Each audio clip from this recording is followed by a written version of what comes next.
Hi everybody. In today's lecture, I'm going to discuss air resistance and drag.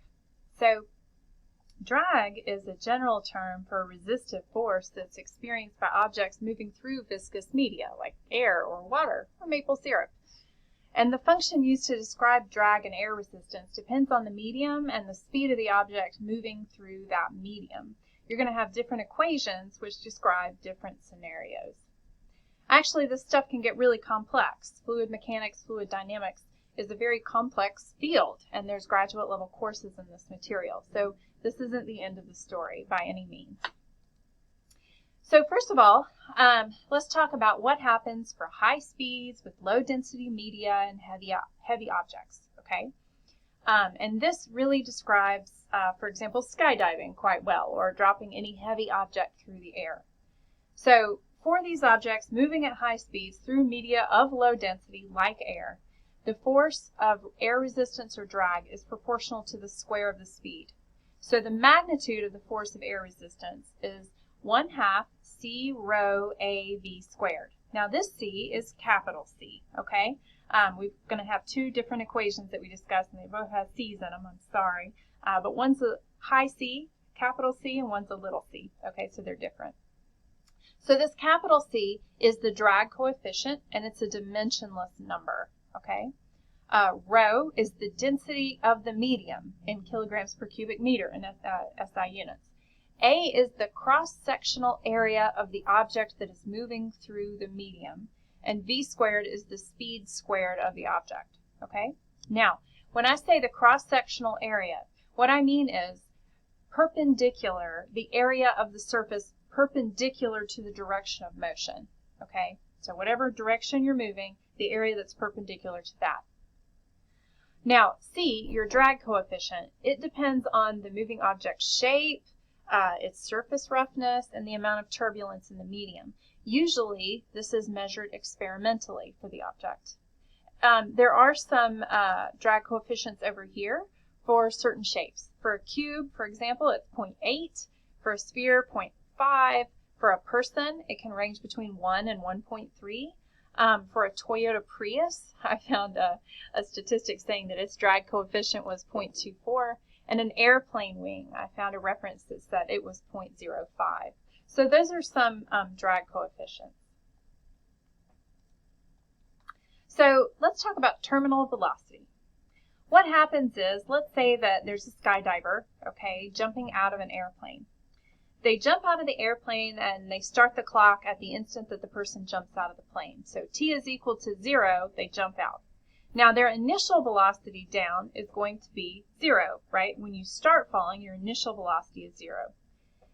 Now, as you fall, you are accelerated by gravity, okay? And so you start speeding up. Remember that your air resistance force is proportional to your speed squared. So as you speed up, the air resistance, or the force of drag, increases, okay? So your force of drag is not a constant, not like gravity. It's going to get larger as you get faster. There will come a point, and at that point, the velocity is called the terminal velocity, where the force of air resistance is equal but opposite to the force of gravity on the object. That's shown here in this little cartoon over here. So the force of drag, the red arrow, is pointing upward, and it's the same length as the force of gravity, which is pointing downward, the blue arrow, okay? So at that point, the sum of the forces in the y direction, if you take the y direction being up, down, the sum of the forces in the y direction would be the force of air resistance or drag minus mg, and that would be set equal to 0. Now, if you plug in for what the force of air resistance is, that would be 1/2 c rho a v sub t squared. Now, v sub t stands for terminal velocity squared, okay? And then that would be equal to mg, and then you could solve for what the terminal velocity is for the object, all right? Now, I'm not going to call it v sub t until it reaches that terminal velocity. Otherwise, it's just v squared, okay? So let's do an example problem. Let's say that we have a shipping box, which is a cube, okay? And it's got a mass with the stuff packed in it of 20 kilograms. And its dimensions are 0.25 meters on all sides. And it falls out of an airplane, right? So what's the force of drag on that object, and what's its terminal velocity? Okay, so here we go.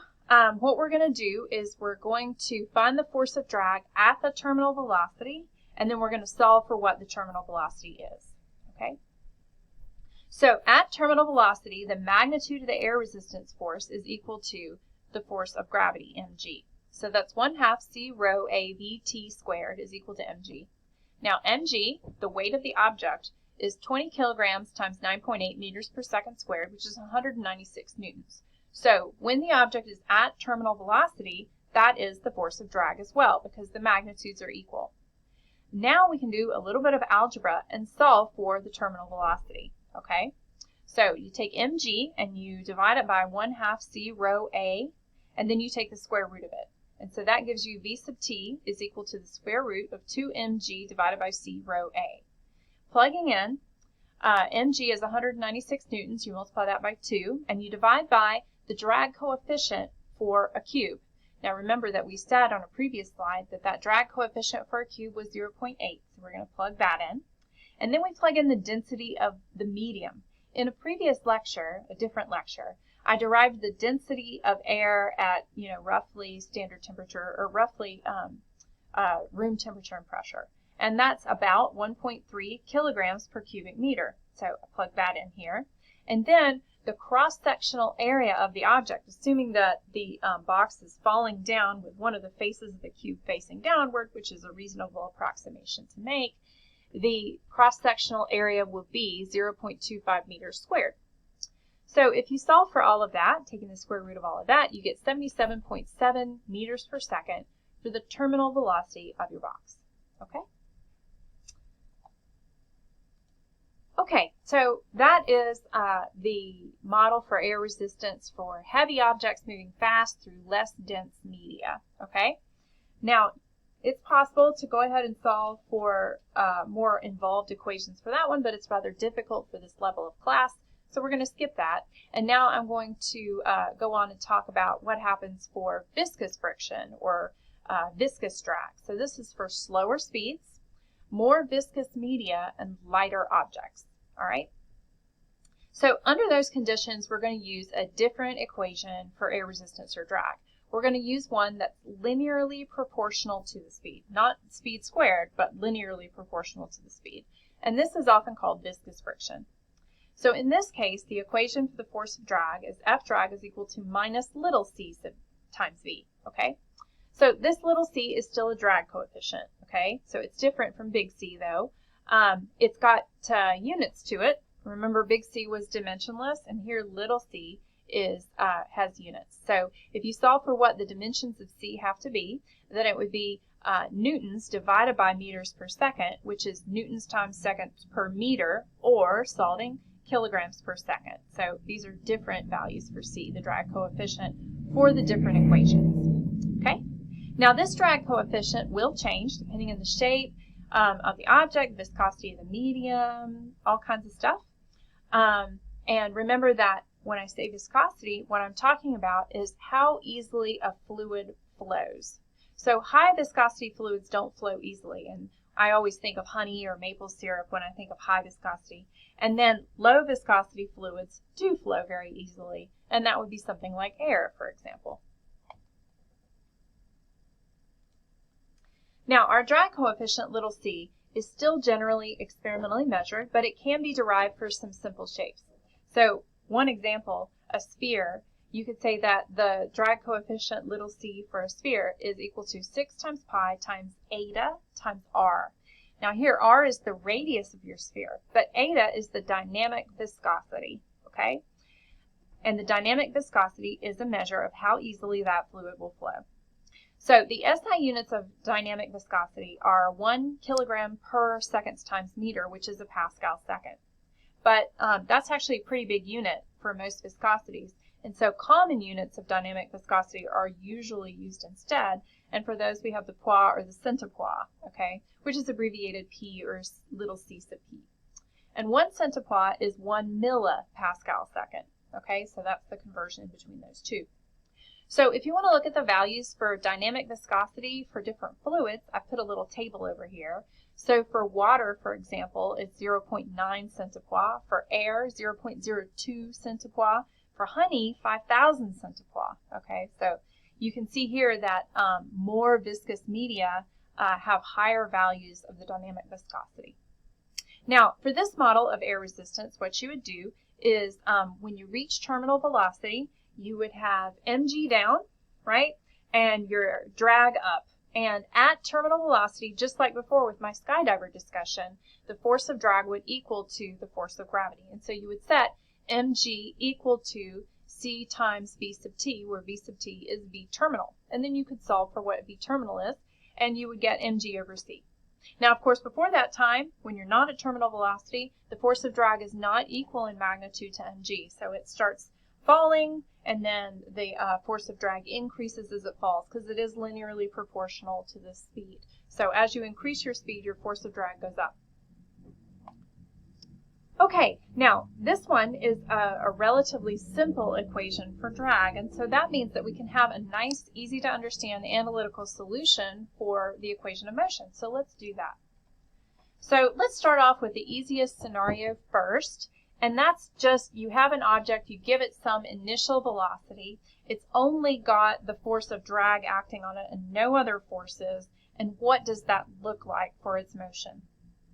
Okay, well, we've got an ideal object sliding on a frictionless surface. You know I love those, right?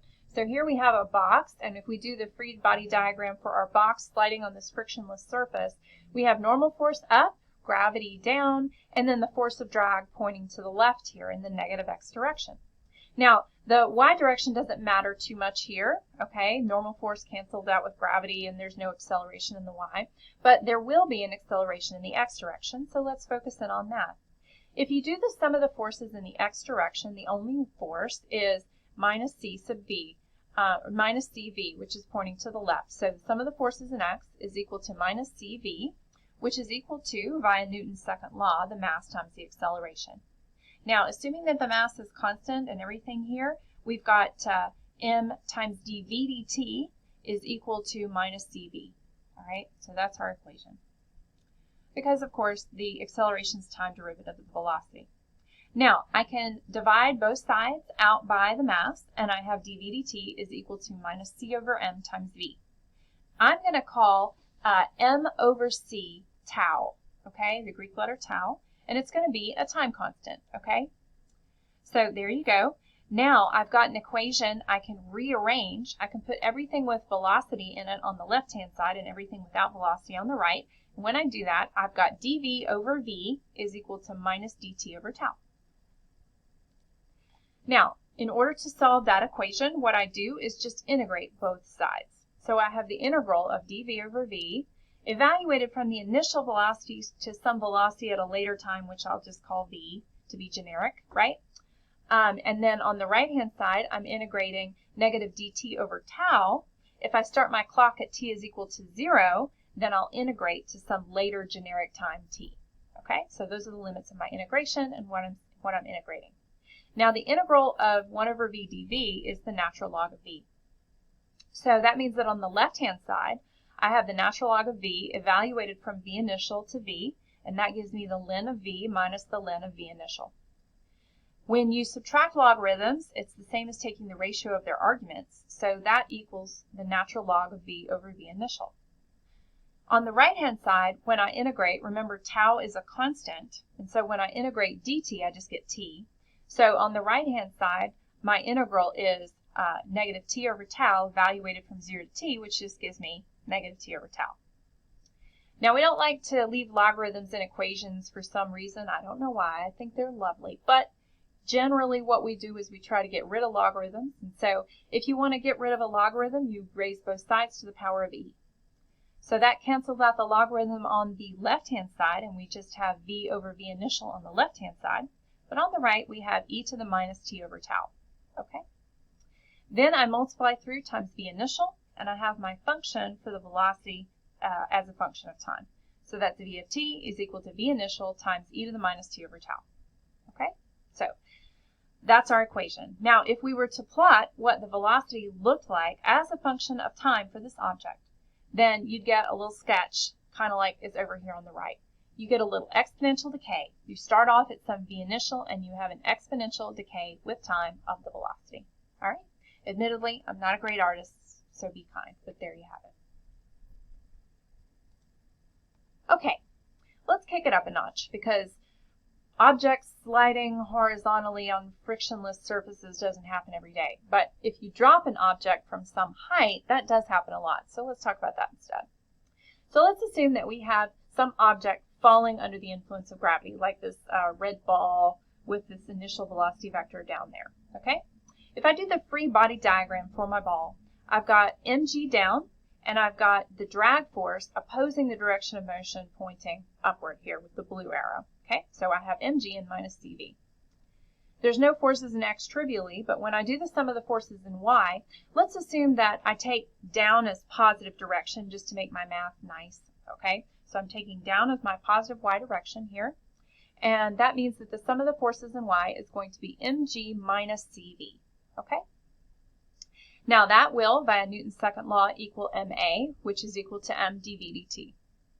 If you divide through by m, just like before, you have dv dt is equal to g minus c over m times v.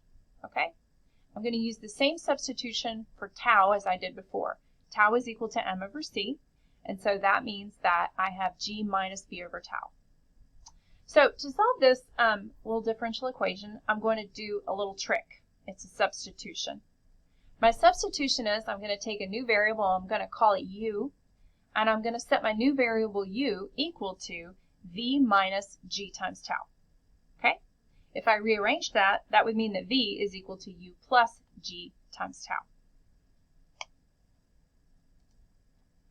Now, since v is equal to u plus g times tau, and g and tau are both constants, if I took the derivative of dv dt or du dt, they would be equal to one another, right? dv dt is equal to du dt plus ddt of g tau, and ddt of g tau is a constant, so that goes to 0. So I can set dv dt equal to du dt because g tau is a constant. Now, from my earlier equation, which was here, dv dt is equal to g minus v over tau, right? I can set dv dt equal to du dt, which is equal to g minus v over tau, right? Now, if I plug in for v is equal to u plus g tau, then I have g minus u plus g tau over tau, okay? So that's g minus u over tau minus g, and the g's cancel. And then that's equal to minus u over tau, all right? So that means that I have du dt is equal to minus u over tau. Now this is pretty much exactly the same differential equation that I solved before, isn't it? So the strategy is exactly the same. I'm going to take everything with u in it, put it on the left, everything without u, put it on the right. And I have du over u is equal to minus dt over tau. Take the integral of both sides. If I take that integral of both sides, I'm going to start at some u initial and end at a generic u. I'm going to start at t is equal to 0 and end at some generic t. Then that means that I end up with the natural log of u minus the natural log of u initial, which is equal to the len of u over u initial, which is equal to minus t over tau. So, raising both sides to the power of e, I have u over u initial is equal to e to the minus t over tau, and that means that u of t is u initial times e to the minus t over tau. Now, I'm going to plug back in for my definition of u in terms of v. So, u is equal to v minus g tau. So, that means that u initial would be v initial minus g tau. But if I take an object and I drop it, its initial velocity is 0. So, that v initial is 0. So, that means that u initial, which is equal to v initial minus g tau, is just minus g tau. All right, so plugging in also for u of t is v minus g tau, then I end up with v minus g tau is equal to minus g tau times e to the minus t over tau. So we're almost done here, okay? So I have v minus g tau is equal to minus g tau e to the minus t over tau, and now I'm going to take everything with g tau and put it on the right-hand side. So I'm adding g tau to both sides. That means that velocity as a function of time is equal to g tau minus g tau times e to the minus t over tau. Factoring out a g tau, I have g tau times 1 minus e to the minus t over tau. If I plot that, then I have an increasing exponential, which is what you see here on the right. Okay, so I release the object from rest, and then as time goes on, it exponentially increases towards this asymptote. That asymptote is the terminal velocity. And the terminal velocity, v sub tau, is mg over c, which is g tau. Okay, I hope you understood that. I hope you enjoyed it. Let me know if you have any questions, and as always, I'll see you in class.